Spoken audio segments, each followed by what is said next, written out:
Now on the shutdown and the Trump administration. The federal government has now been shut down for more than a week, but Donald Trump, Speaker Johnson, and Republicans in Congress are nowhere to be found. Instead of playing with people's lives, Donald Trump and Republican leaders in Congress need to sit down with Democrats and have a serious negotiation to fix health care and reopen the government at once. Workers are starting to miss out on paychecks.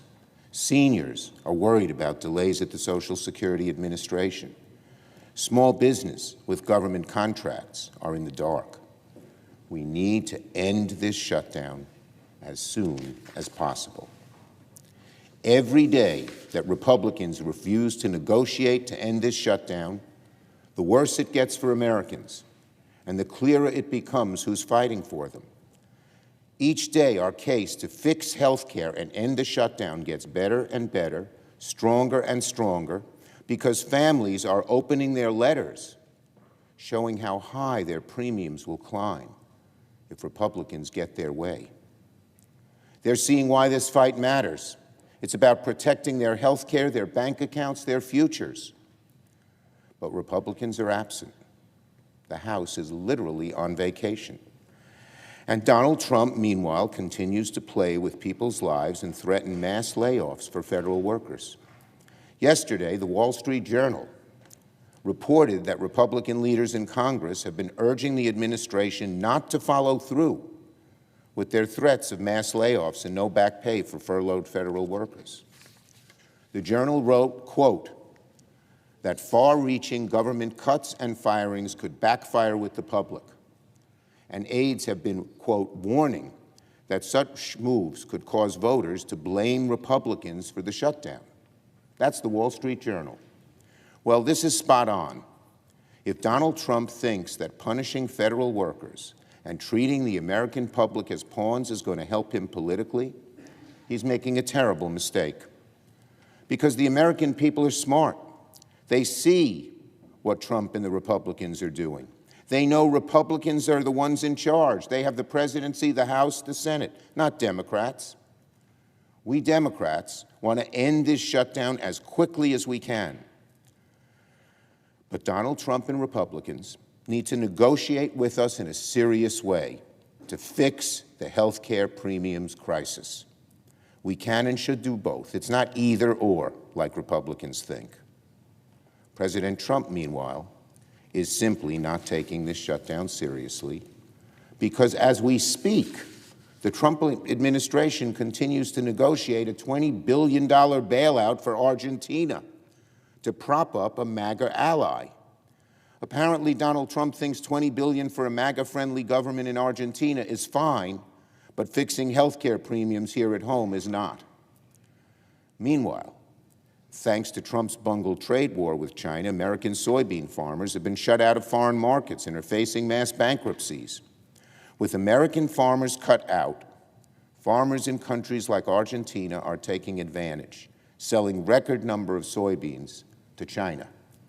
But instead of helping American farms now in the middle of a shutdown, Donald Trump wants to send $20 billion to Argentina to help them compete against American farmers.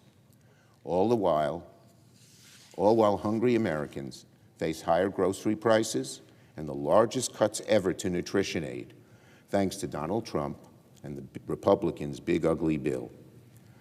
It's utter lunacy. Whose side is Donald Trump on? And the situation is no better here in Congress.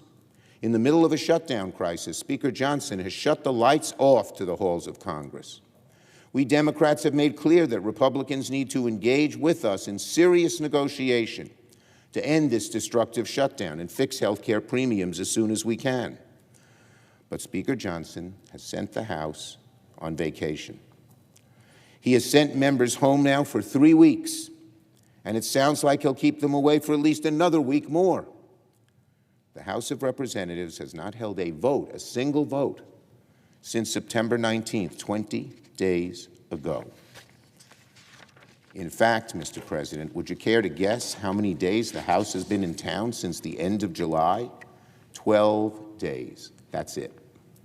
Since the summer, the House of Representatives has held votes for only 12 days. If you're someone who works 2 jobs, or works weekends or overtime to make ends meet, what on earth are you supposed to think, when House Republicans can't even be bothered to show up to reopen the government?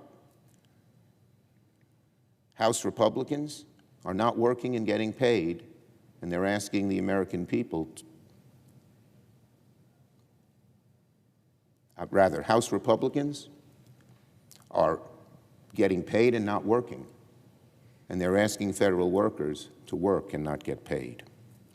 If your electricity prices are skyrocketing, if your premiums are going up by thousands of dollars, if you're getting charged more for a cup of coffee or your groceries, and you see Republicans on vacation for 3 weeks straight, that's basically a middle finger to hardworking Americans. And let's be clear, the Speaker's dig in at all costs approach is not sitting well with some members of his own party. Yesterday, Marjorie Taylor Greene said the following, quote, "The House has so much work to do. Why aren't we coming back in session? We could be doing appropriations, passing important bills, and more." Representative Massey of Kentucky tweeted something similar. "The government is shut down, but the House refuses to go back in session. Why are we in recess?" said Republican Massey. "Because the day we go back into session, I have 218 votes for the discharge petition to force a vote on releasing the Epstein files."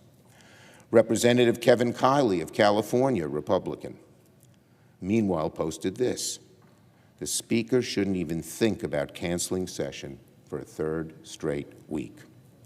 So the cracks are showing on the Republican side because they know Speaker Johnson's position of not budging on health care fixes is untenable.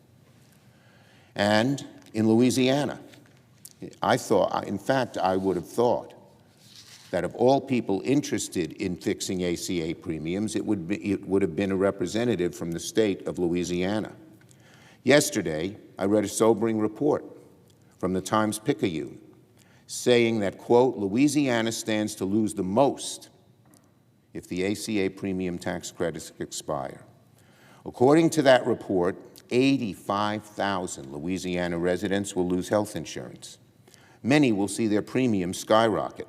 The average 60-year-old Louisiana couple making $85,000 a year would see insurance costs rise from $600 a month to $2,000 a month. Hear that, Mr. Speaker? That's your constituents. Good Americans in your own state will suffer the most if the ACA premiums expire. People will go bankrupt. People will get sick. People will die, all because the Speaker chose to keep the House on vacation rather than come to work and negotiate with Democrats to fix this health care crisis and end their Trump shutdown. Shameful.